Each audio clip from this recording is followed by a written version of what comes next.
ಗೋಪಾಲ ಗೋವಿಂದ ನೀಲಮೇಘ ಶ್ಯಾಮ ಗೋವಿಂದ ಗೋವಿಂದ ಹರಿ ಗೋವಿಂದ ಗೋಕುಲ ನಂದನ ಗೋವಿಂದ ಶ್ರೀನಿವಾಸ ಗೋವಿಂದ ಶ್ರೀ ವೆಂಕಟೇಶ ಗೋವಿಂದ ಶ್ರೀನಿವಾಸ ಗೋವಿಂದ ಶ್ರೀ ವೆಂಕಟೇಶ ಗೋವಿಂದ.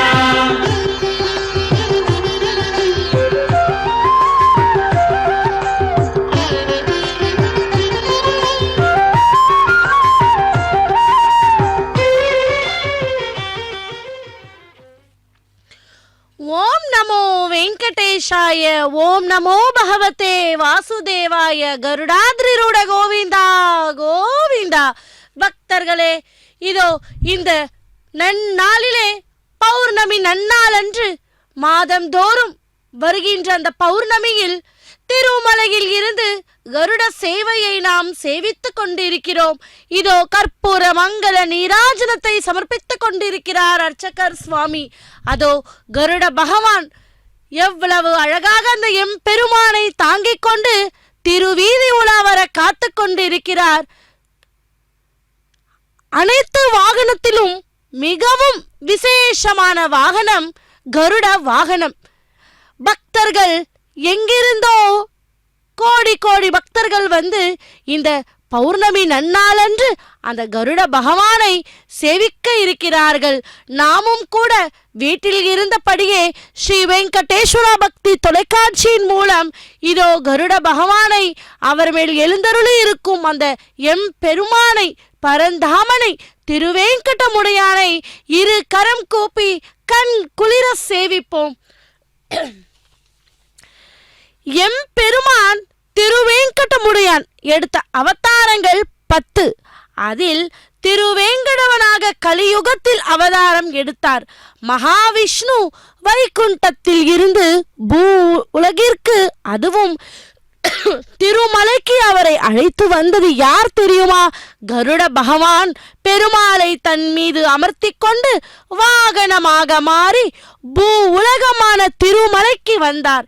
ஆகையால் பெருமாளுக்கு முதல் வாகனம் கருட பகவான். பக்ஷிகளுக்கெல்லாம் தலைவன் அல்லவா, அதனால் பக்ஷி ராஜன் என்று திருநாமமும். வினதா புத்திரன் அல்லவா, வாயு வாகனன், புல்லன், நாக கர்த்தார், கருடன், ராஜாளி என்னும் பல பல பெயர்கள் பெற்றவன். இதோ கருடன் இல்லாத வைணவ ஆலயங்கள் எங்கும் கிடையாது. பெருமாளையே தன் தோளில் சுமந்து செல்பவனாயிற்றே. இவருடைய பெருமைகளை எண்ணவே முடியாது அல்லவா? பக்தர்களே, அந்த கருடன் ஆகாயத்தில் செல்லும் போது, நாம் தரிசனம் செய்யும் போது குங்குமாங்கித்த வர்ணாய குந்தேது தவலாய ச விஷ்ணு வாகன நமஸ்துபியம் பக்ஷி ராஜாய நமஹா என்று சொல்லி வணங்க வேண்டும். கருட பகவான் தந்தையினுடைய பெயர் கஷ்யப்ப மகரிஷி, தாயார் வினதை. கஷ்யப்பருக்கு 2 பேர் மனைவிகள். முதல் மனைவி பெயர் வினதை, இரண்டாவது மனைவியின் பெயர் கத்ரு. வினதைக்கு 2 பேர் பிள்ளைகள். முதலாதவன் அனூரு என்ற அருணன். இவன் சூரிய பகவானுக்கு தேரோட்டி. இரண்டாவது பிள்ளைதான் நம் கருட பகவான். கருட ஆழ்வார் என்றும் வைணவர்கள் சிற்பித்து சொல்லுகிறார்கள். கருடன் அவதாரம் செய்த நாள் ஆடி சுவாதி. இந்த நாளில் கருட பகவான் ஜெயந்தி என்றும் பெயரில் பெருமாள் ஆலயங்களில் திருவிழா நடைபெறுவது வழக்கமே அல்லவா? கருடனுக்கு 4 திருக்கரங்கள் உண்டு. 2 கரங்கள் அஞ்சலி செய்து கொண்டும், ஒரு கையில் அமிர்த கலசமும் மற்றொரு கையில் குடையை ஏந்தியவாறு இருப்பார். பெருமானுடைய வாகனமாகும் போது 2 கைகள் மட்டுமே கம்பீரமான தோற்றத்துடனும் கருடன் காணப்படுகிறான். கருடன் பகவான் தனது 2 இறக்கைகளையும் அகலமாக விரித்து மண்டலமிட்டு வானத்தில் பறப்பான். சிறகுகளை விட உடல் பருத்தி இருக்கும். வளைந்த புருவங்கள், உருண்டை வடிவமான கண்கள், நீண்ட வளைவான மூக்கு உடையவன்தான் கருடன். 3 கிளைகளாக பிரிந்து இருக்கும் கருடனுடைய இறக்கைகள் ருக், யஜுர், சாமம் என்று 3 வேதங்களை கருதப்படுகின்றன. கருடனின் நித்திய வாஸ்தலம் திருப்பார்கடல். அவர் சூரிய மண்டலத்திலும் ஞானிகளின் உள்ளத்திலும் இருப்பவர். திருமலை போலவே மக்களை காப்ப அறம் பொருள் இன்பம் முதலியவர்களை நாடுபவர்களுக்கு அவைகளை தருபவர். கஷ்யப்ப மகரிஷியின் இரண்டாவது மனைவியின் பெயர் கத்ரு, கருட பகவானின் சிறிய தாயார். இவளுக்கு கொடிய விஷமுள்ள 1000 பாம்புகளையே பிள்ளைகளாம். கருடனின் தாய் வினதை தனது அடிமையாக கருதி நடத்தி வருபவள். இதனால் கருடனுக்கு சிறிய தாயாரின் மீது அதிக வெறுப்பு உண்டானது. பாம்பு வாக்தையே அழிக்க முற்பட்டவர். அப்போதிலிருந்து கருடனுக்கும் பாம்பிற்கும் பகை உண்டாயிற்று. கருடனை கண்டாலே பாம்பு பதுங்கிவிடும். வானத்தில் கருடன் பறக்கும்போது அதன் நிழல் பாம்பின் மேல் பட்டாலே பாம்புகள் செயலிழந்து விடுமாம். திருமால் சயனித்துக் கொள்ளும் சேஷனும் கூட கருடனை கண்டால் பயமாம். சிவபிரானை போலவே கருடன் பாம்புகளை ஆபரணங்களாக அணிந்துள்ளார் என்று கருட புராணம் கூறுகிறது. கருடனின் இடக்கையில் ஆதிசேஷன் வளையலாகவும் வாசுகி பாம்பை பூணலாகவும் அறையில் அணியாக தக்ஷணமும் மாலையாக கார்கோட்டக வலது காதில் பத்மனும் இடது காதில் மகா பத்மனும் திருமுடியில் சங்கபாலனும் வலது தோள்பட்டையில் குளிகனும் என்று 8 பாகங்களையும் ஆபரணமாக கொண்டுள்ளவன்தான் நம் கருட பகவான். பொதுவாக வானத்தில் பறக்கும் சாதாரண கருடனும் தெய்வீக தன்மை வாய்ந்ததுதான். அதுவும் கருடனின் பரம்பரை வாரிசே அல்லவா. சாதாரண கருடனின் நிறம் பழுப்பு, கழுத்து வெள்ளை. இந்த வகை கருடன் மணிக்கு 100 கிலோமீட்டர் வரை பறப்பதாக பறவை ஆராய்ச்சியாளர்கள் கூட கூறுகிறார்கள். வைணவர்கள் இந்த கருட பறவையைத்தான் கருட தரிசனத்திற்கு எதிர்பார்த்து கொண்டிருப்பார்கள். கருடனை தரிசனம் செய்யாமல் இருக்க மாட்டார்கள். காலையில் கருட தரிசனம் செய்தால் நினைத்த காரியம் கைகூடும் என்று பெரியவர்கள் கூறுகிறார்கள். கோவில் முகத்வாரம் மீது பெரிய ராஜகோபுரம் அமைக்க அஸ்திவாரம் போட்ட அடையாளங்கள் உள்ளன. அந்த பிரவேசத்வாரம் நுழைந்ததும் துவஜஸ்தம்பம் உள்ளது. இதற்கு முன் முக மண்டபம் உள்ளது. அந்த முக மண்டபம் கிழக்கு திசையில் கருட மண்டபம் அமைக்கப்பட்டுள்ளது. இந்த மண்டபத்தின் முன் சுவாமியை பார்த்து செவிப்பதை போல இருக்கும் சுந்தரமான அழகான கருட விக்கிரகம் உள்ளது. அதை நாம் கூட அந்த பக்தர்களாகிய நாம் திருமலைக்கு செல்லும் போது அதோ அங்கே பார்த்தோம் அல்லவா. அதை அந்த கருட பகவானை போற்றி போற்றி பாடுவோம். முதல் பிரகாரத்திலிருந்து உள்ளே செல்லும் போது 10 அடி தூரத்தில் மற்றொரு பிரகாரம் உள்ளது. இந்த பிரகாரம் 3 அடி உயரம் கூட இல்லை. ஆனால் இந்த 2 பிரகாரங்களின் நடுவில் கிழக்கு திசையில் சமையலறை உள்ளது. உள்ளே அன்னபூர்ணா சிற்பம் பிரதிஷ்டை செய்துள்ளார். சுவாமியின் கோயிலில் 2 பக்கங்களிலும் சுற்றுப்பின் தள்ளி 2 மண்டபங்கள் உள்ளன. பக்தர்களே, அப்படிப்பட்ட அந்த திருமலையில் பௌர்ணமி இந்த நன்னாளன்று நாம் கருட சேவையை சேவித்து கொண்டிருக்கிறோம். அதோ கருட பகவான் அந்த பெருமானை தாங்கிக் கொண்டு திருவீதி உலாவர காத்து கொண்டிருக்கிறார். நாமும் கோவிந்தா கோவிந்தா கோவிந்தா என்று அந்த பகவானை கண் குளிர சேவிப்போம். கத்ருவினில் துதிக்க பெற்ற இந்திரன் சந்தோஷமடைந்து கருத்து மேகங்களில் ஆகாயம் முழுமையும் மறையச் செய்தானாம். எல்லோரும் சுகமாக வாழ ஜலத்தை பொழியுங்கள் என்று மேகங்களுக்கு கட்டளையிட்டான்.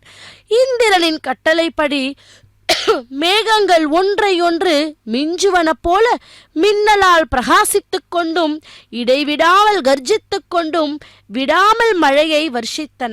ஆகாயத்தில் சந்திர சூரிய கிரணங்கள் மறைந்து போயின. அதிக மழை பெய்ததனால் பிரளய காலம் வந்தது போல் இருந்தது.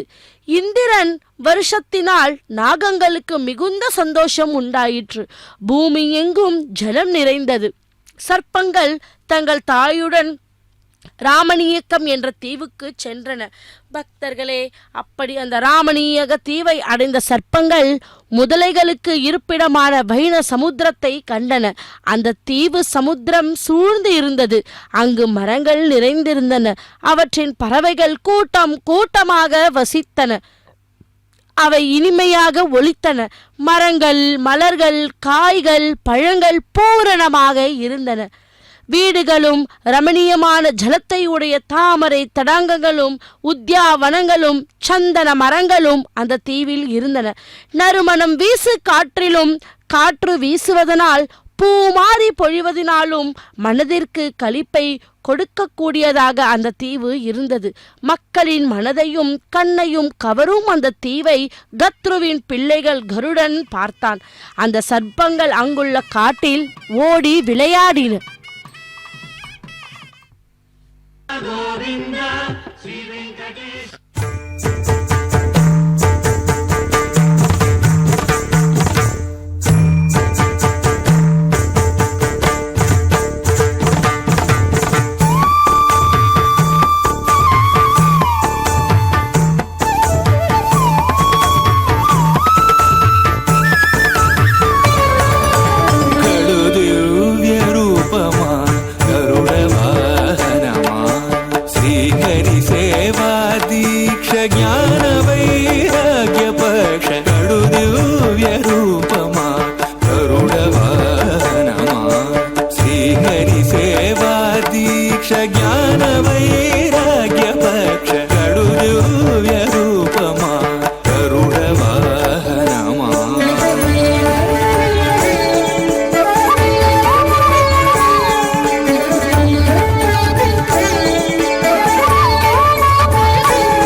అపూర్వయుక్తియుక్తుడవై అమరలోకముల నుండి అమృతము తెచ్చితివి. పుట్టి పుట్టగనే అపూర్వయుక్తియుక్తుడవై అమరలోకముల నుండి అమృతము తెచ్చితివి. వినత దాస్యము బాబీ విష్ణుదాసుడైనావు అన్ని కల్పాలలో వైకుంఠు సేవలో గడుదివ్య రూపమా గరుడ వాహనమా శ్రీహరి సేవా దీక్ష జ్ఞాన వైరాగ్య పక్ష గడుదివ్య రూపమా గరుడ వాహనమా.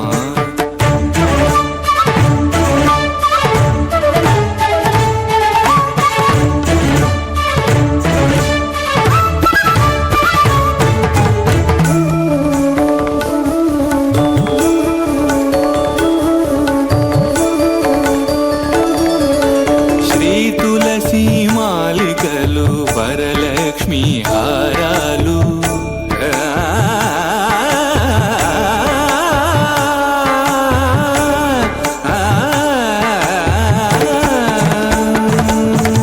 శ్రీ తులసి మాలికలు వరలక్ష్మి హారాలు వనమాలి అదరాల్చి శ్రీనాథుడయ్యాడు.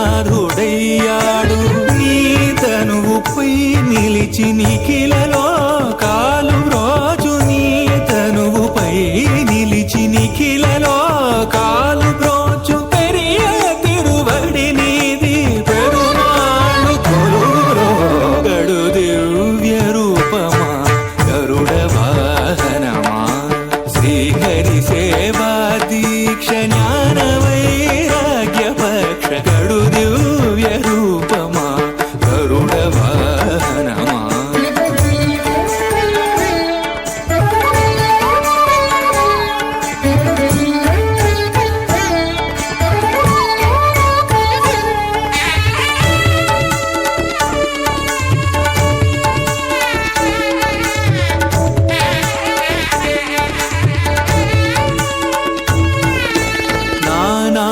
నానామహిమాన్వితుడా నాగాలంకృత దేహ భూని ఉపరి చరవసూను బ్రోచిన మహానుభావ పన్నగ కాళేంద్రుని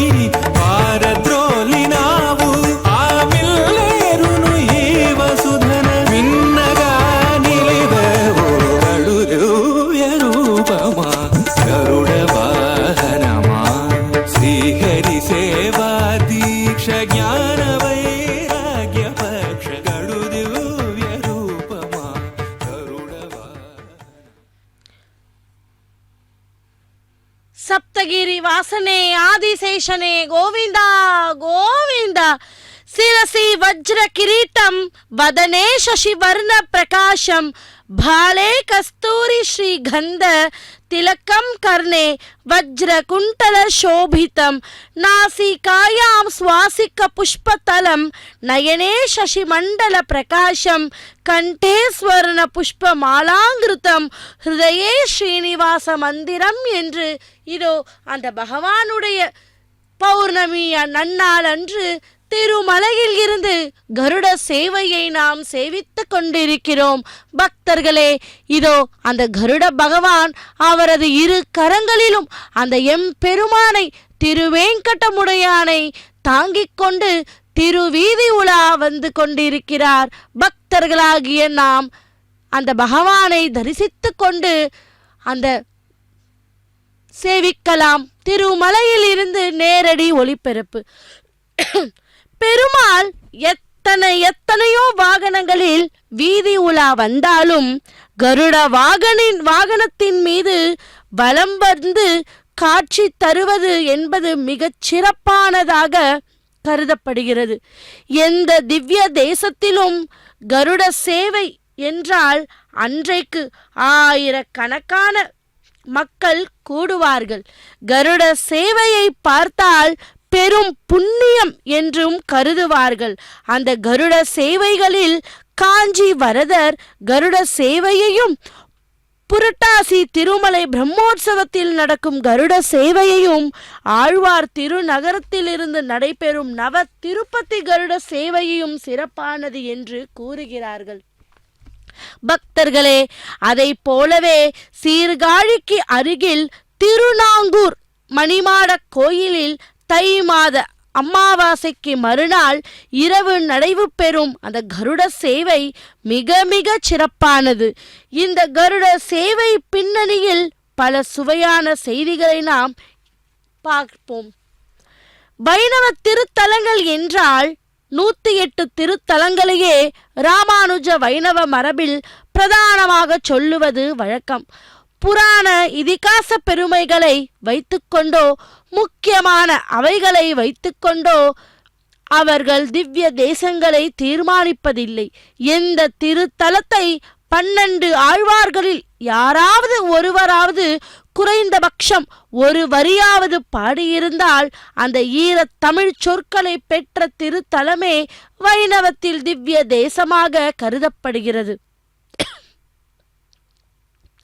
தமிழால் பாடப்படாத தலங்கள் எத்தனை பிரசித்தி பெற்று இருந்தாலும் புராண இதிகாச அந்த தலங்களாக கருதப்படுமே தவிர திவ்ய தேசங்கள் கணக்கில் வராது.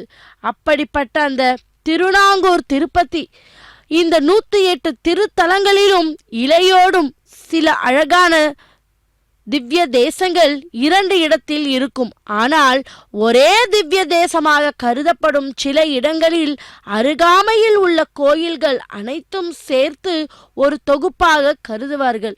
அதை நவ திருப்பதி என்று அழைப்பார்கள்.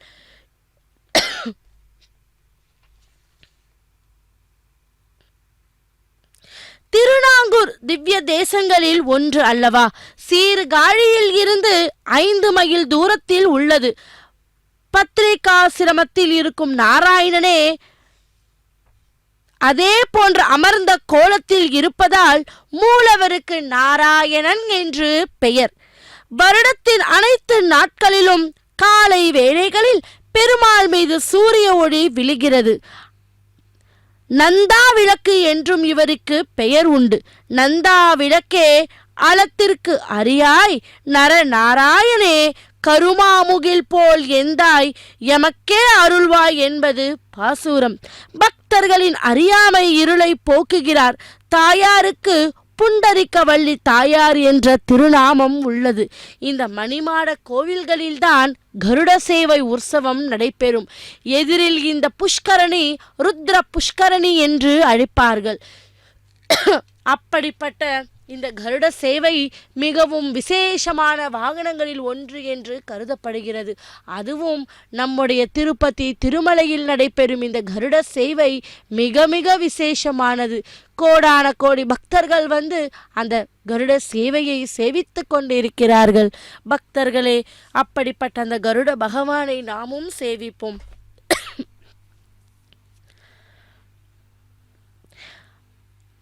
அப்பொழுது சர்ப்பங்கள் கருடனை பார்த்து, எங்களை இதைவிட அழகான தெளிந்த நீருள்ள மற்றொரு தீவுக்கு கொண்டு போ, எங்களை தூக்கி செல்லும் போது நீயும் அழகான பல தேசங்களை காண்கிறாய் அல்லவா என்று கூறின. இதை கேட்ட வைனதேயர் வருத்தமுற்று தாயிடம் சென்றார். தாயே, சர்ப்பங்கள் சொல்லுவதை நான் எதற்காக செய்ய வேண்டும் என்று கேட்டார். குழந்தாய், என் மாற்றுள் கத்ரு பந்தயம் போட்டு சர்ப்பங்களை கொண்டு வஞ்சனை செய்து அந்த பந்தயத்தில் தான் ஜெயித்துவிட்டதாக மோகம் செய்ததனால் நான் அவளுக்கு அடிமையாக இருக்கிறேன் என்றாள் வினதை. தாயின் வார்த்தையை கேட்டு கருடன் மிகவும் வருத்தப்பட்டான். அவன் சர்ப்பங்களிடம், ஹேய் பாம்புகளே, நான் எதை கொணர்ந்து கொடுத்தால் அல்லது எதை தெரிந்து கொண்டால் அல்லது எந்த பராக்கிரம செயலை செய்தால் உங்களுக்கு செய்யும் அடிமை தொழிலிருந்து நானும் என் தாயும் விடுபடுவோம், உண்மையை சொல்லுங்கள் என்று கேட்டார். பக்ஷியே, உன் பராக்கிரமத்தினால் அமிர்தத்தை கொண்டு வா, அதன் பிறகு அடிமைத்தனத்தில் இருந்து உனக்கு விமோச்சனம் உண்டாகும் என்று சர்ப்பங்கள் கூறின. அமிர்தம் கொணர்ந்தால் அடிமைத்தனத்தில் இருந்து விடுபடலாம் என்று சர்ப்பங்கள் கூறியதை கேட்டதும் அன்னையிடம் சென்று கருடன், தாயே, நான் அமிர்தம் கொண்டு வர செல்லுகிறேன், எனக்கு மிகவும் பசியாக இருக்கிறது, எதை சாப்பிடச் சொல்லுகிறாய் என்று கருத்மான் கேட்டார் அவரது தாயிடம். அதற்கு தாய், குழந்தாய், சமுத்திரத்தின் நடுவில் ஒரு தீவு இருக்கிறது, அதன் ஒரு பாகத்தில் பெரிய வெடுவச்சேரி இருக்கிறது, அதில் பாவிகளும் தயையற்றவர்களும் துஷ்டர்களும் அநேக ஆயிரம் வேடர்கள் இருக்கின்றனர். அவர்களுக்கு இகலோகமும் பரலோகமும் இல்லை. இந்த மூர்க்கர்களான வேடர்களை பூஜித்துவிட்டு அமிர்தத்தை போய் கொண்டு வா. அந்த தீவில் உள்ள பிராமணர்களை பூஜிக்காதே, எந்த காரியத்துக்காகவும் அவர்களை கொல்ல நினைக்காதே. பிராமணன் அக்னிக்கு ஒப்பானவன், சூரியன் போன்றவன், விஷத்துக்கு சமமானவன், ஆயுதம் போல தீக்ஷ்ணமானவன். பிராமணன் எல்லா பிராணிகளிலும் மேம்பட்டவன். ஆகையால் அவனை பெரியோர் மதிக்கின்றனர். கோபம் வந்தாலும் பிராமணர்களை நீ கொல்லாதே, எந்த காரணத்தை கொண்டும் அவர்களுக்கு துரோகம் செய்யாதே. கடுதவமுள்ள பிராமணன் சீற்றம் கொண்டால் எல்லாவற்றையும் பஸ்மமாக்கி விடுவான். அவனுக்கு இருக்கும் சக்தி அக்னிக்கோ சூரியனுக்கோ கிடையாது. அவன் பிராணிகளில் முதலில் தோன்றியவன், 4 வர்ணத்தவர்களில் சிறந்தவன். தந்தையை போல அவன் மற்றவருக்கு அறிவுரை செய்பவன், குருவை போல நல் உபதேசத்தை பண்ணுவன் என்று வினதை அவனது மகன் கத்ருவிடம் கூறினாள். இப்படி தாய் சொன்ன வார்த்தைகளை கேட்ட வினதா, அம்மா, பிராமணன் எப்படிப்பட்டவன்? அவனுடைய சுபாவம் எத்தகையது? அவன் பார்ப்பதற்கு அக்னி போல் இருப்பானா அல்லது சந்திரனை போல இனிமையாக இருப்பானா? அவன் எவ்வளவு சக்தியுடையவன்? நான் அவனை தெரிந்து கொள்வதற்காக அவனுடைய அடையாளங்களை எனக்கு நன்றாக சொல்லுங்கள் அம்மா என்று கேட்டாளாம்.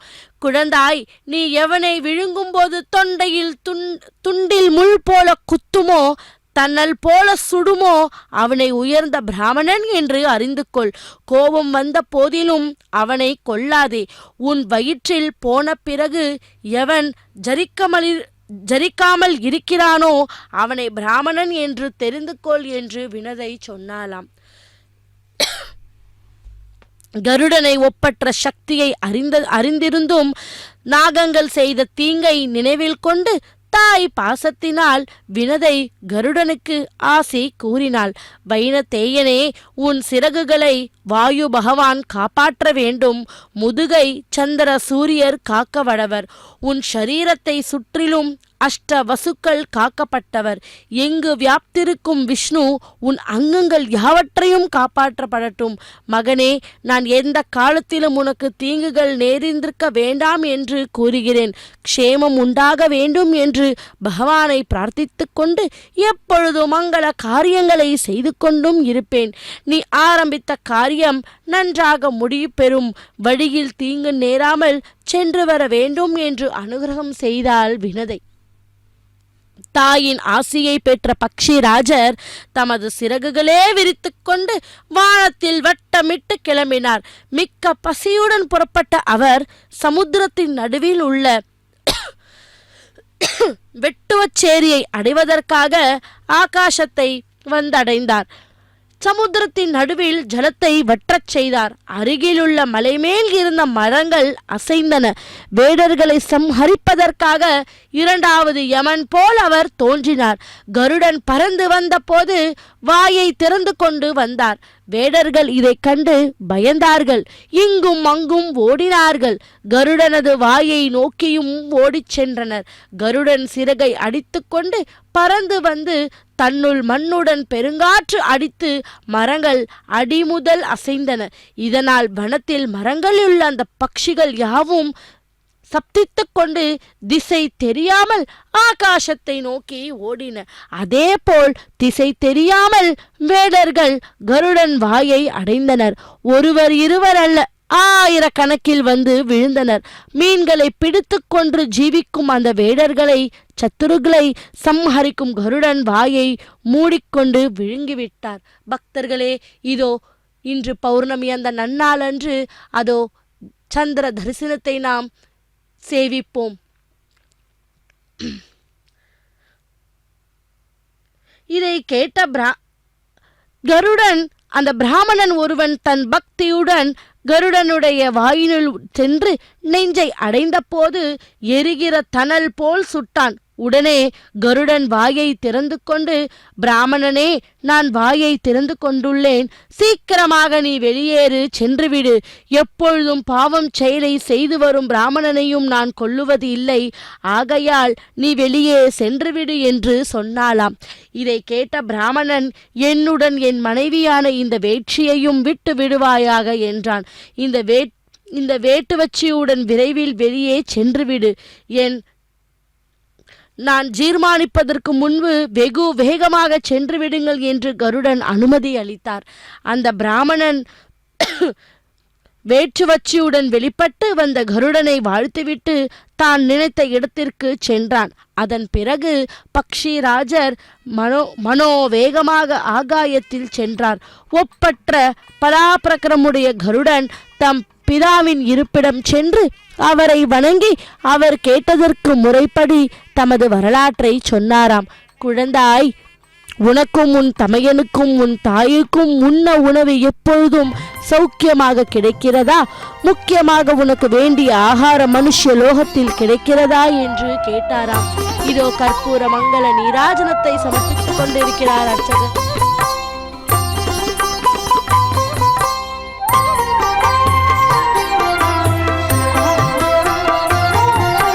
విన్నపమిదే నీకు వేవేలు విధముల, విన్నపమిదే నీకు వేవేలు విధముల, నన్ను గావవే హరి నమో నమో.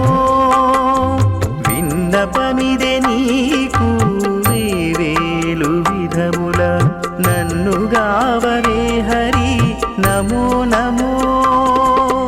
నమో నమో నమో నమో నమో నమో నమో నమో.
నాగశయనుడా హరి నమో నమో నాగశయనుడా హరి నమో నమో విన్నపమిదే నీకు వేవేలు విధములు నన్ను గావరే హరి నమో నమో నమో నమో నమో నమో నమో నమో నమో నమో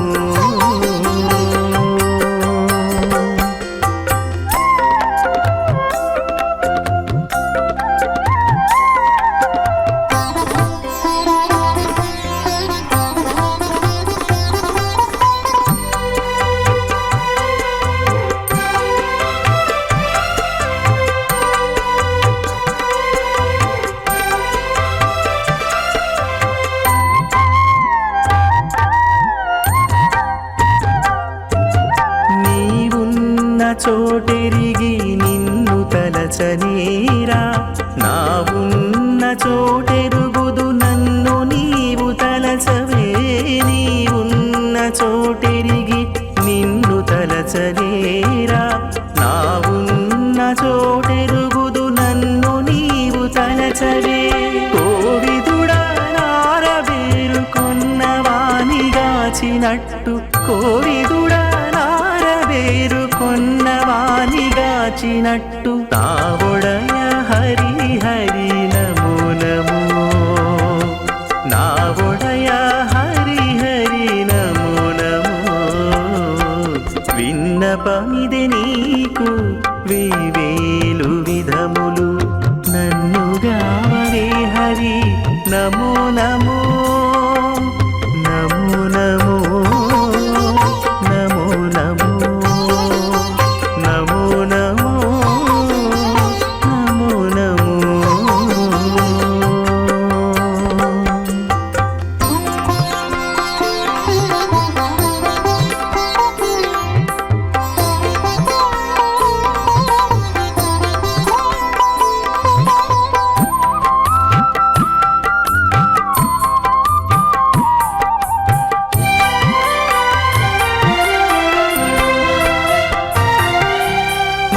మనసులోనున్న నిన్ను మరువకుండనేరా మనసులోని నీవే నా మరపు తెలుపవయ్యా మనసులోనున్న నిన్ను మరువకుండనేరా మనసులోని నీవే నా మరపు తెలుపవయ్యా పనివడి అహల్యను పాదమునాగాచినట్టు పనివడి అహల్యను పాదమునాగాచినట్టు ననిచి శ్రీ వెంకటేశ నమో నమో అనిచి శ్రీ వెంకటేశ నమో నమో విన్నపమిదే నీకు వేవేలు విధముల నన్ను గావరే హరి నమో నమో విన్నపమిదే నీకు వేవేలు విధముల నన్ను గావరే హరి నమో నమో నమో నమో అఖిలాండ కోటి బ్రహ్మాండ నాయక గోవింద గోవింద ஆதி சேஷனே ஆனந்த நிலையனே கோவிந்தா கோவிந்தா.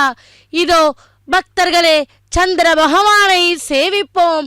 இரு கரம் கூப்பி இந்த பௌர்ணமி நன்னாள் அன்று அந்த பகவானுடைய கருட சேவையை நாம் திருமலையில் இருந்து சேவித்து கொண்டிருக்கிறோம். கருட பகவான் அவரது இரு கரங்களில் அந்த மலையப்பன் சுவாமியை தாங்கிக் கொண்டு பக்தர்களாகிய நமக்கெல்லாம் திருவீதி உலா வந்து தரிசனம் தந்து கொண்டிருக்கிறார். அதை இரு கரம் கூப்பி நாமும் சேவிப்போம். பக்தர்களே, அதோ அந்த வாகனத்தில் முன்னே நாட்டியம், கோலாட்டம், கரகாட்டம் மற்றும் கஜம் யானைகள் அது கூட அந்த பகவானுக்காக கைங்கரியம் செய்து கொண்டு அந்த வாகனத்தின் முன்பே பகவானுடைய கைங்கரியங்களை செய்து கொண்டே திருவீதி உலா வருகிறது. நாமும் நம் கோவிந்த நாம ஸ்மரணத்தை செய்து கொண்டே அந்த பகவானுடைய கருட சேவையை சேவிப்போம். இருக்கரம் கூப்பி கண் குளிர அந்த பகவானை சேவிப்போம். அகிலாண்ட கோட்டி பிரம்மாண்ட நாயக்கா கோவிந்தா கோவிந்தா என்று. தந்தையே, என் தாய்க்கும் என் பிரதாவுக்கும் வேண்டிய ஆகாரம் எப்பொழுதும் சௌக்கியமாக கிடைக்கிறது. எனக்கு அதிக உணவு வேண்டி இருப்பதனால் அவர்களைப் போல சுகமாக இருக்க முடியவில்லை. என் தாயை அடிமைத்தனத்திலிருந்து மீட்பதற்காக சர்ப்பங்கள் சொன்னபடி அமிர்தத்தை கொண்டு வர செல்லுகிறேன். என் தாயின் நியமனப்படி வெட்டுவச்சேரியில் உள்ள ஆயிரக்கணக்கான வெடுவர்களை தின்று என் பசி அடங்கவில்லை. ஆகையினால் எதை சாப்பிட்டால் என் பசி தீரும், எதனால் சக்தி பெற்றவனாகி அமிர்தத்தை கொண்டு வர முடியுமோ அந்த உபாயத்தை எனக்கு கூற வேண்டும் என்று கஷ்யப்பரை கருடன் வேண்டினார். பிள்ளாய், இந்த ஏரி மிக புனிதமானது என்று தேவலோக்கத்திலும் புகழ் பெற்றது. இதில் ஒரு யானை இருக்கிறது. அது முன் ஜன்மத்தில் தன் அண்ணனாக இருந்த ஆமையை தலையை குனிந்து கொண்டு எப்பொழுதும் இழுக்கிறது. அவை இரண்டிற்கும் முன் ஜென்மத்தில் விரோதம் உண்டானதையும் அவற்றின் உயரம் பருமன் முதலான அளவையும் சரியாக சொல்லுகிறேன் கேள் என்றாராம். குழந்தாய், முன் ஜென்மத்தில் அவை இரண்டும் தங்கள் பெற்றோரின் சொத்தை பிரித்து கொள்வதில் விரோதம் கொண்டன. இந்த கதையை கேட்பதனால் சம்சாரத்தில் வைராகியம் உண்டாகும். இதை கேட்பதனால் உனக்கு மோட்சம் கிட்டட்டும் என்று கூறி கஷ்யப்பர் அந்த கதையை விவரித்தார். விபாவசு என்ற மகரிஷி ஒருவர் இருந்தார். அவர் அதிக கோபமுள்ளவர். அவருக்கு சுப்ரதீகர் என்ற தம்பி இருந்தார். அவர் சிறந்த தபஸ்வி. சுப்ரதீக மகரிஷி தமையனுக்கும் தமக்கும் தங்கள் பெரியோர்களின் சொத்து பிரியாமல் இருப்பதில் திருப்தி கொள்ளவில்லை. விபாவசுடன் அவர் பேசும்போதெல்லாம் பாகப் பிரிவினை பற்றி பேசுவதே வழக்கம். அதற்கு விபாவசு பெருந்தவம் உள்ளவனே, சொத்தை பிரித்து கொள்வதில் பிழைகள் பல நேரிடும். பலர் புத்தி கெட்டு பிரிவினை விரும்புகின்றனர். சொத்தை பிரித்து கொண்ட பிறகு பொருளின் மோகம் கொண்டு அண்ணன் தம்பிகள் அன்புடன் வாழ்வதில்லை. ஸ்வகாரியப்பர்களாக தங்கள் பொருள்களை வைத்துக்கொண்டு தனியாக வாழும் இந்த மூடர்களை தெரிந்து கொண்டு விரோதிகளாக இருப்பவர்கள் மித்திரர் போல் இவர்களுடன் சேர்ந்து இவர்களை சேர விடாமல் விரோதத்தை உண்டு பண்ணி கலந்து விடுகின்றனர். மற்றும் சிலர் இவர்களை களைந்து தனியே இருப்பதை அறிந்து நடுவில் தலையிடுகின்றனர். விரோதமுள்ளவர்களுக்கு சீக்கிரத்தில் பெரிய கஷ்டம் நஷ்டம் ஏற்படுகின்றன. சகோதரர்கள் பெரியோர்கள் சொற்படி நடப்பவர்களாக இருந்தாலும் ஒருவரை ஒருவர் சிநேகத்து கொண்டு பாக பிரிவினை செய்து கொள்வதை யோகியலர்களான பெரியோர் கொண்டாடுவதில்லை என்று சொன்னாராம். இவ்வளையும் கேட்ட பிறகும் சுப்ரதீக மகரிஷி பங்கிட்டு கொள்வதை பற்றியே பேசினார். நிர்பந்தமும் செய்தார். சுப்தீரிகா, நான் பலவாறாக சொல்லியும் நீ கேட்காமல் பிரிவினை விரும்புகிறாய். உன்னை என்னால் தடுக்க முடியவில்லை. ஆதலால் நீ யானை ஜென்மத்தை அடைவாய் என்று விபாவசு சபித்து விட்டார். இதை கேட்ட சுப்ரதீகர், நீயும் ஜலத்தில் சஞ்சரிக்கின்ற ஆமையாய் கட என்று சாபமிட்டார். இந்த விதம் சுப்ரதீகரும் விபாவசுவும் பொருள் விஷயமாக புத்தி மயங்கி ஒருவரை ஒருவர் சபித்து கொண்டு யானையாகவும் மாமையாகவும் பிறந்தனர். அவர்களுக்குள் சினமும் பகையும் தொடர்ந்து வந்தன. அளவினாலும் பலத்தினாலும் மிகுந்த கர்வம் கொண்ட யானையும் மாமையும் துவேஷத்தை விடவில்லையாம். பெரிய உருவம் கொண்ட அவை இரண்டு பழைய விரோதத்தை விடாமல் எந்த ஏரியில் இருக்கின்றன. அவை இரண்டில் அழகிய பெரிய யானை பிளறிக்கொண்டு இதோ வருகிறதே. அந்த சப்தத்தை கேட்டதும் குளத்தை கலக்கிக் கொண்டு ஆமையும் கரைக்கு வருகிறது. அதை கண்டு அதிக சக்தியுள்ள யானை துதிக்கையை அசைத்து கொண்டு தண்ணீரில் இறக்கி தந்தத்தினாலும் துதி கையினாலும் காலினாலும் வாளினாலும் அடித்து அடித்து மீன்கள் நிறைந்த அந்த தடாகத்தை கலக்குகிறது. சக்தி வாய்ந்த ஆமையோ தலையை தூக்கி கொண்டு யுத்தத்திற்காக எதிர்த்து வருகிறது. பக்தர்களே, யானை 6 யோஜனை உயரமும் 12 யோஜனை சுற்றளவும் உள்ளதாக இருக்கிறது. ஆமை 3 யோஜனை உயரமும் 10 யோஜனை சுற்றளவும் உள்ளதாக இருக்கிறது. இவை இரண்டுமே சண்டையில் கொளுத்தவை. ஒன்றை மற்றொன்று கொள்ள நினைக்கிறது. இவற்றை பூஜித்துவிட்டு நீ நினைத்த காரியங்களை செய்து முடிப்பாயாக. திரண்ட பெரிய மேகம் போன்ற அந்த ஆமையும் பெரிய மலை போல் உக்கிரமான ரூபத்தோடு கூடின அந்த யானையையும் உண்டு மகிழ்ந்து அமிர்தத்தை கொண்டு வா என்று பிதா கஷ்யப்ப மகரிஷி கருடனுக்கு உரைத்தார்.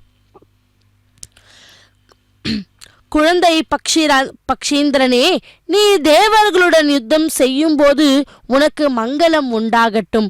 பூர்ண கும்பம், பிராமணர்களின் ஆசீர்வச்சனமும் பசுக்களும் இன்னும் உயர்ந்த க்ஷேமகரமான மங்களங்களும் உனக்கு உண்டாகும் என்று சொன்னாராம். சிறந்த பலமுள்ள பக்ஷி ராஜனே, நீ தேவர்களுடன் யுத்தம் செய்யும் போது ருக் யஜு சாம வேதங்களும் பாவத்தை நீக்கும் ஹோம திரவியங்களும் எல்லா சாஸ்திரங்களும் எல்லா வேத மந்திரங்களும் உன் பலத்தை வளர்க்கட்டும் என்று கஷ்யப்பர் பிள்ளைக்கு மங்கள ஆசீர்வாதத்தையுடன் அனுப்பி வைத்தாராம்.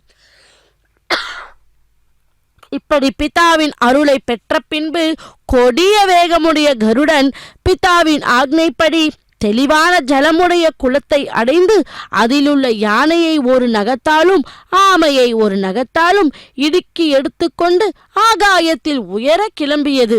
பக்ஷி ராஜன் அல்லவா?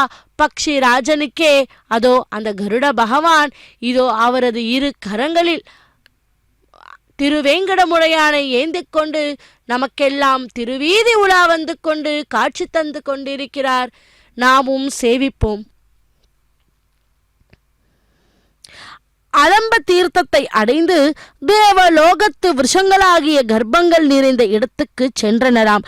கருடன் சிறகை வீசிக்கொண்டு போன போது ஏற்பட்ட காற்றினால் அடிப்பட்ட அந்த ஸ்வர்ணமயமான கற்பக விருட்சங்கள் இவர் நம்மை முறிக்காமல் இருக்க வேண்டுமே என்று பயந்து நடுங்கின. வேண்டின பலனை தரும் அந்த மரங்கள் நடுங்குவதைக் கண்ட கருடன் பொன்னும் வெள்ளியுமான பழங்களினாலும் வைடூரியமான கிளைகளினாலும் பிரகாசிக்கிற ஒப்பில்லாத வேறு பெரிய மரங்களினாலும் போனாராம். அவற்றின் நடுவில் வெகு அழகாயும் 1000 யோஜனை உயரமுள்ளதாயும் கிளைகள் பலவற்றை உடையதாயும் பட்சிகளுக்கு இருப்பிடமாய் உள்ள பெரியதோர் ஆலமரம் இருந்தது. அந்த மரத்தின் நிழலை அடைந்தவன் சௌகரியத்தை அடைவான். இத்தகைய பெருமை வாய்ந்த அந்த பெரிய ஆலமரம் மனோவேகமாக வருகிற பக்ஷி ராஜனை பார்த்து, பக்ஷீந்திரனே, பக்ஷீந்திரனே, 100 யோஜனை நீளமுள்ள எனது இந்த பெரிய கிளையில் உட்கார்ந்து உனக்கு ஆகாரமாக கொண்டு வந்துள்ள இந்த யானையையும் மாமையையும் சாப்பிடு என்று சொல்லியது. அதை கேட்ட மலைக்கு சமமான சரீரமுள்ள கருடன் வேகமாக வந்து அந்த கிளையில் உட்கார்ந்தார். உடனே அந்த கிளை முறிந்து விட்டது. அந்த கருடன் தாம் உட்கார்ந்ததும் முறிந்த ஆலங்கிளையை மூக்கினில் கொத்திக்கொண்டு கஷ்யப்பரிடம் செல்லுகிறார். அந்த கிளைகளில் தலை கீழாக தொங்கிக் கொண்டிருக்கும் வால்கில்ய மகரிஷிகள் கஷ்யப்ப மகரிஷியின் பிரார்த்தனையினால் கிளையை விட்டு வெளியேறுகிறார். தந்தையின் சொற்படி கருடன் அந்த மரக்கிளையை மனுஷ்ய சஞ்சாரமற்ற மலையில் போட்டுவிட்டு இமய மலையில் உட்கார்ந்து கொண்டு யானையையும் மாமையையும் புசிக்கிறார். அதில் பலவானவன் யார்? கருடனே அல்லவா? முறிந்த அந்த மரக்கிளையை வால்கில்ய மகரிஷிகள் தலை கீழாக தொங்கிக்கொண்டு గరుడని నీవెక్కినను పటపట దిక్కులు బగ్గన పగిలే. గరుడని నీవెక్కినను పటపట దిక్కులు బగ్గన పగిలే. గరుడని నీవెక్కినను పటపట దిక్కులు బగ్గన పగిలే. గరుడని నీవెక్కినను నీవెక్కినను నీవెక్కినను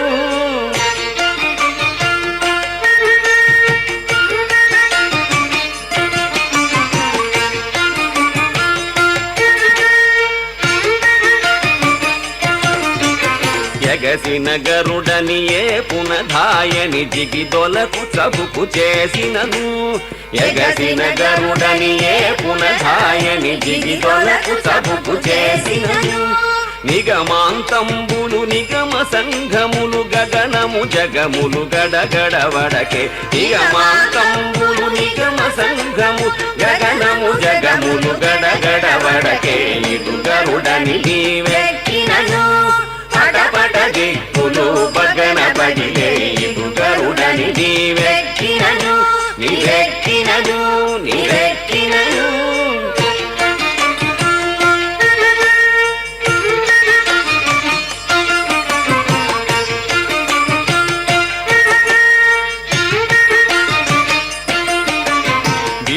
గరుడని బేరము తోలుచు పెరసి నీవు కోపించినను బిరుసు గరుడని బేరము తోలుచు పెరసి నీవు కోపించినను సరుస నఖిలములు జర్జరితములై తిరుగుమనలు గడదిరదిర తిరిగే సరుస నఖిలములు జర్జరితములై తిరుగుమనలు గడదిరదిర తిరిగే ఇటు గరుడని నీవెక్కినను పటపట దిక్కులు పగన పగిలే ఇటు గరుడని నీవెక్కినను నీవెక్కినను నీవెక్కినను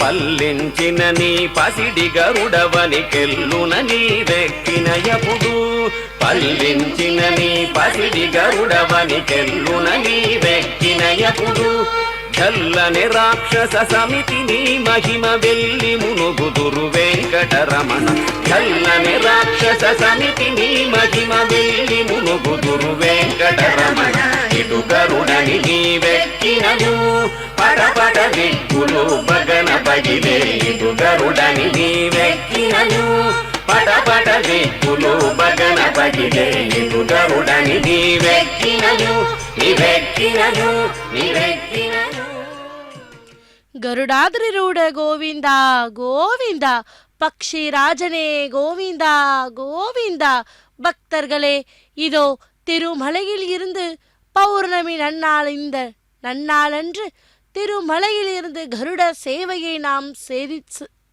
தரிசனம் செய்து கொண்டிருக்கிறோம்.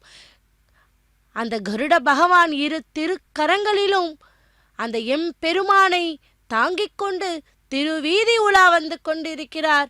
பக்தர்களே, கோவிந்தா கோவிந்தா என்று சொல்லிக்கொண்டே அந்த பகவானை சேவிப்போம்.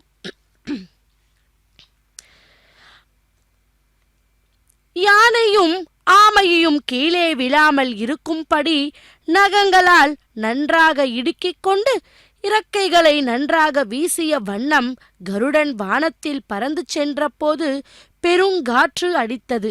அதனில் மரங்களும் மலைகளும் அசைந்தன. வால்கில்யர்களின் அனுகிரகத்தை பெற வேண்டி அவர் ஓரிடத்தில் நிற்காமல் அநேக கிராம நகர வன அனைத்தையும் தாண்டி தம் பிதா கஷ்யப்ப மகரிஷி தவம் செய்து கொண்டிருந்த சுந்தரமான பருவத்திற்கு சென்றனர். அங்கே கஷ்யப்பரை கண்டனர். கஷ்யப்ப மகரிஷி கருடனை பார்த்தனர். எத்தகைய கருடன்! பெரிய உருவமுள்ளவர், பலாப்பிரக்கிரமம் வாய்ந்தவர், காந்தி உடையவர், மனதுக்கும் வாயுக்கும் ஒப்பான வேகம் உடையவர், மலை சிகரம் போன்றவர், சிந்தனைக்கும் தியானத்துக்கும் அப்பாற்பட்டவர், உயிர்கள் அனைத்துக்கும் அச்சத்தை விளைவிப்பவர், மகா சக்தி உள்ளவர், எரிகின்ற அக்னியைப் போல உக்ரமானவர், தேவ அசுர ராட்சசர்களை யுத்தத்தில் எதிர்க்கவும் ஜெயிக்கவும் முடியாதவர், மலைகளின் சிகரங்களை உடைப்பவர், கடல் நீரை வற்ற செய்பவர், உலகங்களை நடுங்க செய்பவர். இத்தகைய கருடனை கஷ்யப்பர் பார்த்தார். பிள்ளாய், சாகசமான காரியத்தை செய்யாதே, அதனுள் உடனே துன்புறாதே. சூரிய கிரகணங்களை பானம் செய்கிற வால்கில்ய மகரிஷி கோபித்து கொண்டால் உன்னை சாம்பலாக்கி விடுவார்கள். அப்படி அவர்கள் செய்யாமல் இருக்க வேண்டும். ஜாக்கிரதையாக இரு என்று கஷ்யப்பர் மகனிடம் சொன்னாராம். பிறகு அவர் மகா மகிமையுள்ள வால்கில்ய மகரிஷிகளை பார்த்து, தபோதனர்களே, கருடன் மக்களுக்கு நன்மை செய்யவே பிறந்திருக்கிறான். அவன் மிக பெரிய காரியத்தை செய்ய தொடங்கி இருக்கிறான். அதற்கு நீங்கள் அனுமதி தந்து அருள் புரிய வேண்டும் என்று வேண்டிக் கொண்டார். கஷ்யப்ப பகவான் இவ்விதம் வேண்டிக் கொண்டதும் வால்கில்ய மகரிஷிகள் அந்த கிளையை விட்டு தவமிற்று இந்த மலைக்கு சென்றது. அந்த மகரிஷியின் கிளையை விட்டு சென்றதும் கருடன் பிதாவை பார்த்து, இந்த கிளையை நான் எவ்விடத்தில் போடலாம்? மனிதர் இல்லாத இடத்தை எனக்கு சொல்ல வேண்டும் என்று வாயில் கிளையை வைத்துக்கொண்டு கேட்டாராம். பனியினால் குகைகள் மூடப்பெற்றதும் பிறரால் மனதிலும் நினைக்க முடியாததுமான மலை பிரதேசம் ஒன்றை கஷ்யப்பர் கருடனுக்கு காண்பித்தார். உடனே கருடன் விஷாலமான அந்த மலையை நோக்கி மரக்கிளையையும் யானையையும் ஆமையையும் தூக்கிக் கொண்டு பறந்து சென்றார். மிகவும் பருமனான அந்த கிளையை தூக்கிக் கொண்டு அங்கிருந்து 100,000 யோஜனை தூரத்தில் உள்ள அந்த மலையை அடைந்து கிளையை அங்கே போட்டார். அப்பொழுது பெரும் சத்தம் உண்டாயிற்று. கருத்மாவின் சிறகில் இருந்து உண்டான காற்றினில் மரங்கள் மலர்களை பொழிந்தன. பல மரங்கள் வேருடன் சாய்ந்தன. ரத்தினங்களும் பொன்னும் மணியும் நிறைந்தவையும் அந்த மலைக்கு அழகு கூட்டுவனவுமான மலை சிகரங்கள் சிறகு காற்றினால் 4 பக்கமும் சரிந்து விழுந்தன. இப்படி வேகமாக சென்ற கருடன் மலையின் கொடுமுடியில் உட்கார்ந்து கொண்டு யானையையும் மாமையையும் கொத்தி புசித்தார். பக்தர்களே, அப்படி அந்த கருத்மான் அந்த யானையையும் மாமையையும் புசித்த பின்பு மலையில் இருந்து உயரக் கிளம்பினார். அவர் ஆகாயத்தில் வெகு வேகமாக பறந்து சென்ற போது தேவர்களுக்கு பல அபசகுணங்கள் உண்டாகின. அதனால் அவர்கள் பயந்தனர். இந்திரனுடைய வஜ்ர ஆயுதம் பயத்தினால் ஒளி மயங்கியது. பகலில் ஆகாயத்திலிருந்து புகையோடும் ஜுவாலையோடும் கூடிய கொல்லிக்கட்டை விழுந்தது.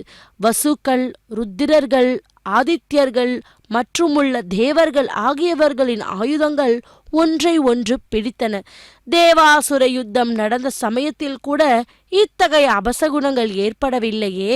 மேகமில்லாமலே ஆகாயத்தில் போராடி பேரிடி இடிந்தது. தேவேந்திரன் மலையை பொழிந்தான். தேவர்களின் மலர் மாலைகளில் வாடின. ஒளிகள் மங்கின. தேவர்களின் உயர்ந்த நவரத்ன கிரீட்டங்கள் மாசுற்றன. இந்திரன் இவ்வித அபசகுணங்களை கண்டு பயந்தான். அவர் தேவர்களையும் அழைத்து கொண்டு ப்ருஹஸ்பதியிடம் சென்றார். எங்கள் குருவே, உங்களுக்கு நமஸ்காரம். பயங்கரமான அபசகுணங்கள் உண்டாக காரணம் என்ன? எங்களை எதிர்க்கக்கூடிய சத்ரி யாரு இருப்பதாக தெரியவில்லையே என்று இந்திரன் கேட்டானாம். தேவேந்திரனே, மகாத்மாக்களும் தபஸ்விகளுமான வால்கில்ய மகரிஷிகளின் அருளை பெற்றிருக்கிறான் கருடன். கஷ்யப்ப மகரிஷிக்கு வினதியினிடம் பிறந்த அவன் நினைத்தபடி உருவம் எடுத்து கொள்ளக்கூடிய சக்தி உடையவன், மிக்க பலம் வாய்ந்தவன். அவன் உன்னுடைய அஜாக்கிரதையினாலும் நீ செய்த குற்றத்தினாலும் அமிர்தத்தை கொண்டு போக வருகிறான். பலவான்கள் சிறந்தவன் பக்ஷி ராஜன்தானே. அவன் எதையும் செய்ய வல்லவன். சாதிக்க முடியாத காரியத்தையும் சுலபமாக சாதிக்கும் சக்தி உடையவன் என்று ப்ருஹஸ்பதி சொன்னார்.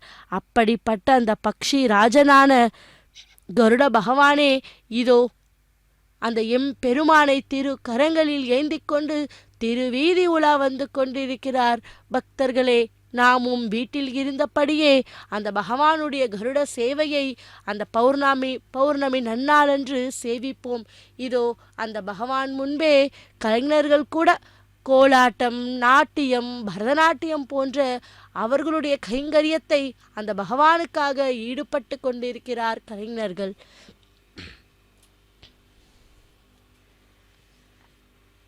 கஷ்யப்ப மகரிஷிக்கு வினதியிடம் பிறந்த அவன் நினைத்தபடி உருவம் எடுத்து கொள்ளக்கூடிய சக்தி உடையவன். நீ செய்த குற்றத்தினால் அமிர்தத்தை கொண்டு போக வருகிறான். அவன் பக்ஷி ராஜன் அல்லவா? எதையும் சாதிக்க கூடியவன். சாதிக்க முடியாத காரியத்தை கூட சுலபமாக சாதிக்கும் சக்தி உடையவன் என்று ப்ரஹஸ்பதி சொன்னாராம். இந்திரன் இதை கேட்ட பரபரப்பு அடைந்தான். உடனே அமிர்தத்தை காப்பவர்களை பார்த்து, தேவ வீரர்களே, மிக்க வலிமையுடைய பக்ஷீந்திரன் இங்குள்ள அமிர்தத்தை கொண்டு போக வந்து கொண்டிருக்கிறான். இதை உங்களுக்கு தெரிவிக்கிறேன். நீங்கள் அனைவரும் கவசம் பூண்டு ஆயுதங்களை எடுத்துக்கொண்டு அமிர்தத்தை சுற்றி இருந்து வரவேண்டியது. என் உத்தரவை எல்லோரும் கவனமாக செயலில் நிறைவேற்ற வேண்டும். கருடன் பலாத்காரமாக அமிர்தத்தை கொண்டு போக வண்ணம் காப்பாற்றுங்கள். அவனது பலத்துக்கு நிகர் யாரும் இல்லை என்று ப்ரஹஸ்பதி சொல்லியிருக்கிறார் என்று இந்திரன் தேவ வீரர்களுக்கு எச்சரிக்கை விடுத்தான். இந்திரனின் உத்தரவுப்படி அமிர்தத்தை காக்கும் வீரர்கள் கவசங்களை தரித்து கொண்டு ஆயுத பாணிகளாக நின்றனர். தேவேந்திரன் வஜ்ர ஆயுதத்தை எடுத்துக்கொண்டு நின்றான். உற்சாகமுள்ள தேவர்கள் எல்லாம் தங்கள் தங்கள் ஆயுதங்களை கையில் ஏந்தி நின்றார். மிக்க பலம் உடையவர்களும் அமிர்தத்தை காப்பதில் உறுதி உள்ளவர்களும் மிக்க தேஜஸ் உள்ளவர்களும் அசுரர்களுடைய நகரங்களை அழிப்பவர்களுமாகிய அந்த தேவர்கள் அநேக லட்ச ஆயுதங்களை எடுத்துக்கொண்டு யுத்தத்திற்கு தயாராகினார். சூரிய கிரகங்களால் பிரகாசிக்கின்ற அந்த ஆகாயத்தின் நடுபாகம் அப்பொழுது நழுவி விழுவது போல தோன்றியது. பக்தர்களே, இதோ பகவான் எவ்வளவு அழகாக கம்பீரமாக அந்த கருட பகவான் மேலே எழுந்தருளி நமக்கெல்லாம் தரிசனம் தந்து கொண்டிருக்கிறார். பாருங்கள், எவ்வளவு அழகாக அந்த கருட பகவான் இரு கரங்களிலும் அந்த மலையப்பன் சுவாமியை தாங்கிக் கொண்டு திருவீதி உலா வந்து கொண்டிருக்கிறார். பக்தர்களே, ஓம் நமோ வெங்கடேஷாய, கருடாதிரூட கோவிந்தா கோவிந்தா என்று சேவிப்போம். தேவேந்திரன் என்ன குற்றம் செய்தான்? எப்படி அஜாக்கிரதையாக இருந்தான்? எதற்காக வால்கில்யர்களின் தவத்தினால் கருடன் உண்டாயினான்? கஷ்யப்ப மகரிஷிக்கு பக்ஷிராஜர் ஏன் பிள்ளையாக பிறந்தார்? அவர் எல்லா பிராணிகளாலும் எதிர்க்க முடியாமல் கொள்ள முடியாமலும் இருந்ததற்கு காரணம் என்ன? அவர் நினைத்தபடி சஞ்சரிப்பதற்கும் நினைத்தபடி சக்தி உள்ளவராக இருப்பதற்கும் வேறு என்ன? இவை பூர்வ சரித்திரத்தில் சொல்லப்பட்டிருந்தாலும் எனக்கு சற்று விளக்கமாக சொல்லுங்கள் என்று கேட்டாராம். சௌனக பகவானே, நீங்கள் கேட்டவை புராணத்தில் உள்ளன. அவற்றை தெளிவாக சொல்லுகிறேன், கேளுங்கள் என்று ஜகதீஸ்வருடு వచ్చెను, జగదీశ్వరుడు వచ్చెను, సత్యకు పారిజాతమును కొని తెచ్చెను. జగదీశ్వరుడు వచ్చెను, సత్యకు పారిజాతమును కొని తెచ్చెను. జగదీశ్వరుడు వచ్చెను, ఖగరాజు పైనిక్కి గగనపథంబున, ఖగరాజు పైనిక్కి గగనపథంబున నెగసి సురేంద్రుని నగరములో జొచ్చి జగదీశ్వరుడు వచ్చెను. సత్యకు పారిజాతమును కొని తెచ్చెను. జగదీశ్వరుడు వచ్చెను.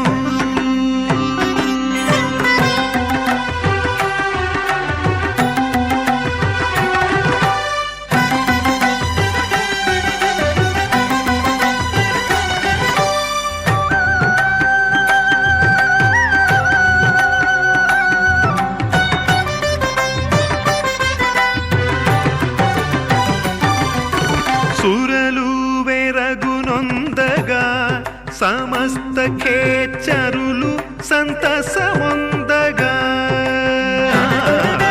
సురలు వెరగునొందగా, సమస్త ఖేచరులు సంతసమొందగా, తరుణితో మురియుచు వన పారిజాతాఖ్య తరువు వాసన దిగంతరముల నీందగ జగదీశ్వరుడు వచ్చెను. తరుణితో మురియుచు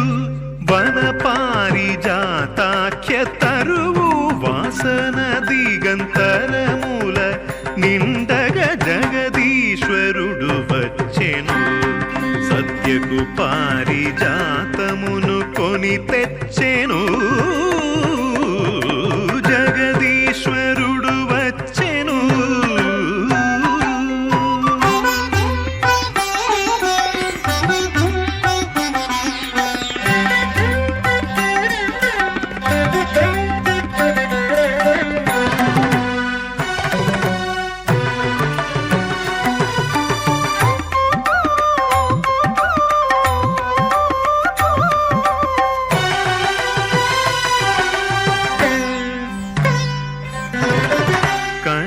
చేలము మెరయా సర్వాంగములను భూషణములురయా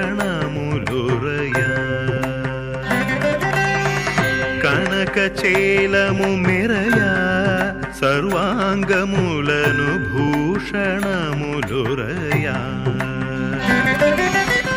మినమిన మెరసేటి మెరుపులతో నీల వనదము దిగజారి వచ్చనోయని నట్లు జగదీశ్వరుడు వచ్చెను మినమిన మెరసేటి మెరుపులతో నీల వనదము దిగజారి వచ్చనోయని నట్లు జగదీశ్వరుడు వచ్చెను సత్యకు పారిజాతమును కొని తెచ్చెను జగదీశ్వరుడు వచ్చెను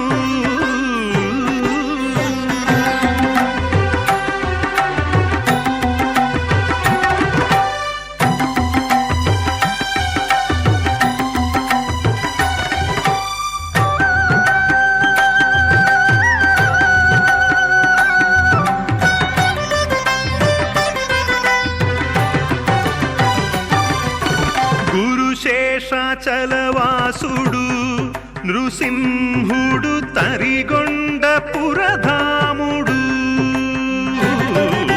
గురు శేషాచలవాసుడు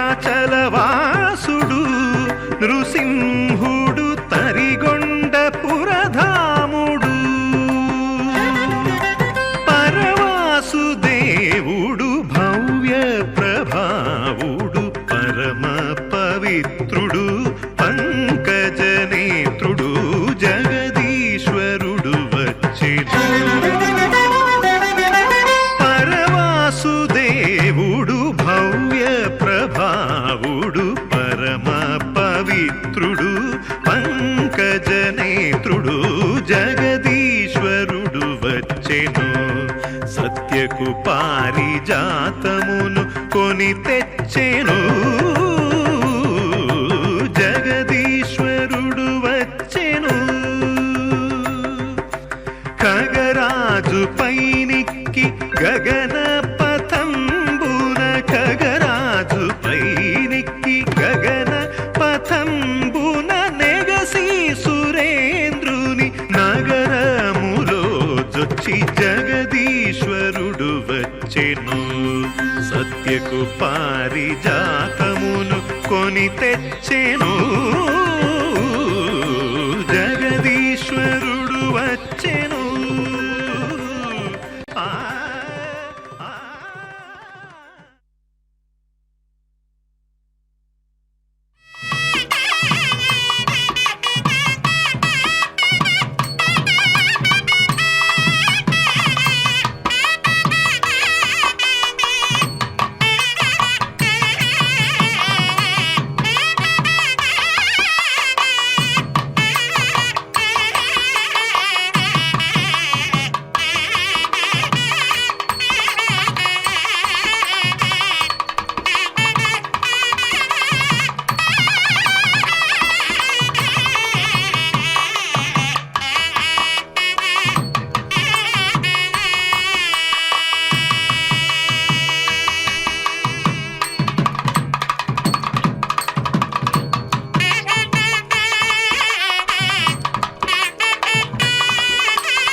సంస్తుత్యుడి తిరువేంకటాద్రి విభుడు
ఏ వేల్పు పాదయుగమిలయునాకాశంబు ఏ వేల్పు పాదకేశాంతంబనంతంబు ఏ వేల్పు నిశ్వాసమీ మహామారుతము ఏ వేల్పు నిజదాసులి పుణ్యులు ఏ వేల్పు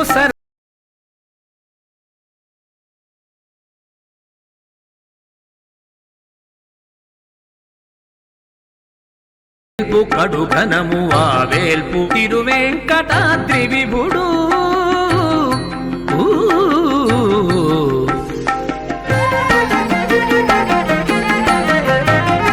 నిత్యాత్ముడై ఉండి నిత్యుడై వెలుగొందు సత్యాద్రి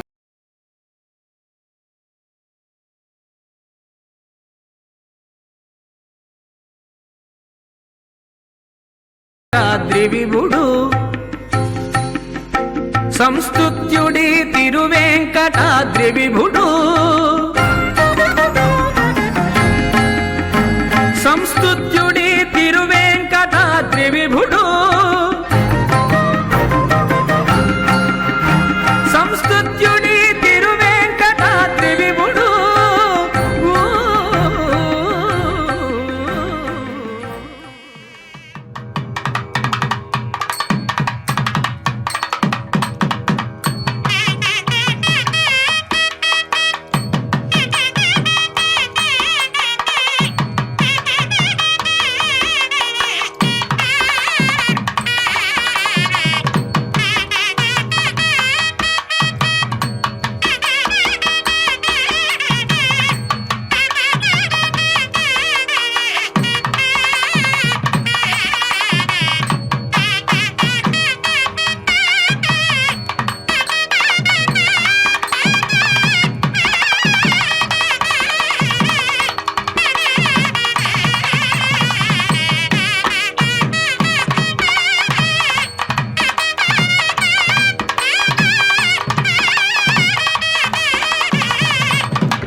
విశ్వమిల్లని విరాడ్రూపము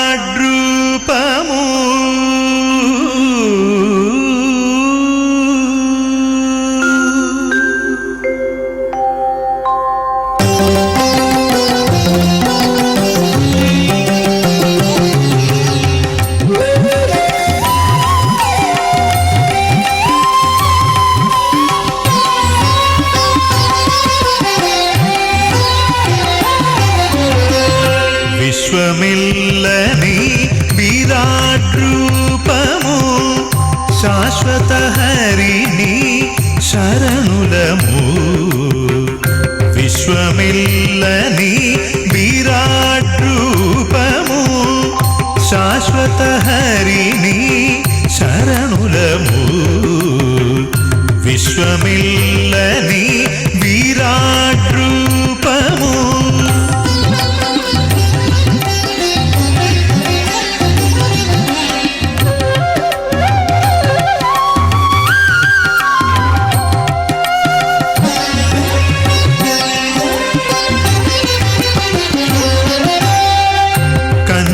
సూర్యుడు కమలాప్తుడు నీ పన్నిన మూమున బ్రాహ్మణులు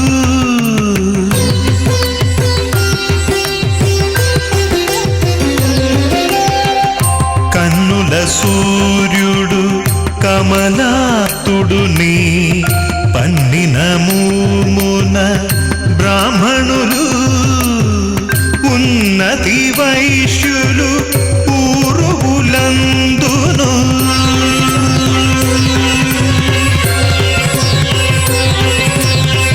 ఉన్నతి వైశ్యులు పూర్వులందును ఎన్నగ శూద్రులు ఇది పాదములా విశ్వమిల్లని విరాడ్రూపము శాశ్వత హరిని శరణులము విశ్వమిల్లని విరాడ్రూపము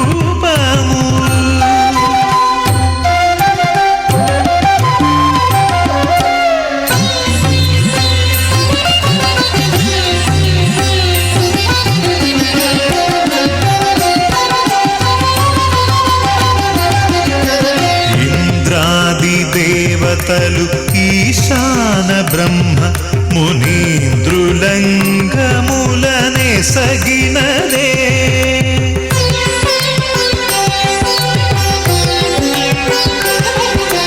ఇంద్రాది దేవతలు ఈశాన బ్రహ్మ మునీంద్రులంగములనే సగినదే సాంద్రలోకములు జఠరంబుననవే సాంద్రలోకములు జఠరంబుననవే రుద్రతేజమది రోమములా విశ్వమిల్లని విరాడ్రూపము శాశ్వత హరిని శరణులము విశ్వమిల్లని విరాడ్రూపము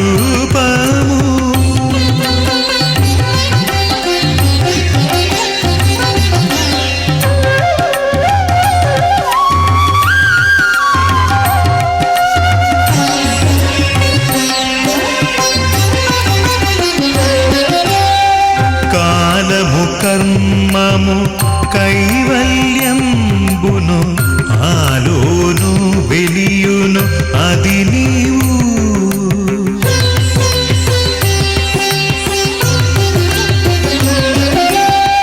కాలము కర్మము కైవల్యంబును ఆలోను వెలియును అది నీవు శ్రీలలనాధిప శ్రీ వెంకటేశ్వర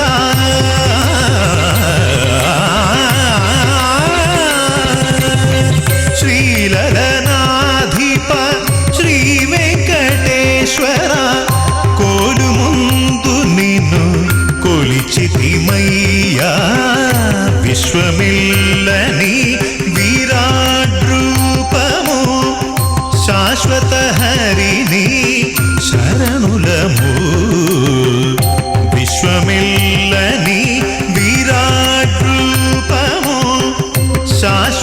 హరిని శరణులము విశ్వమిల్లని విరాట్ రూపము ఆ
नमो वेङ्कटेशाय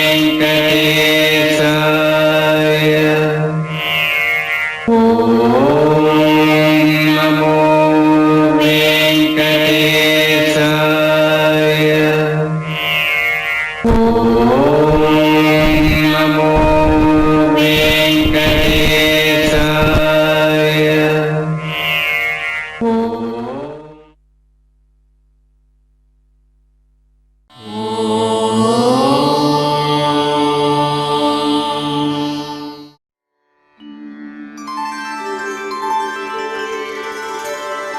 विना व्यङ्कटेशं ननाथो ननाथः सदा व्यङ्कटेशं स्मरामि स्मरामि हरे व्यङ्कटेश प्रसीद प्रसीद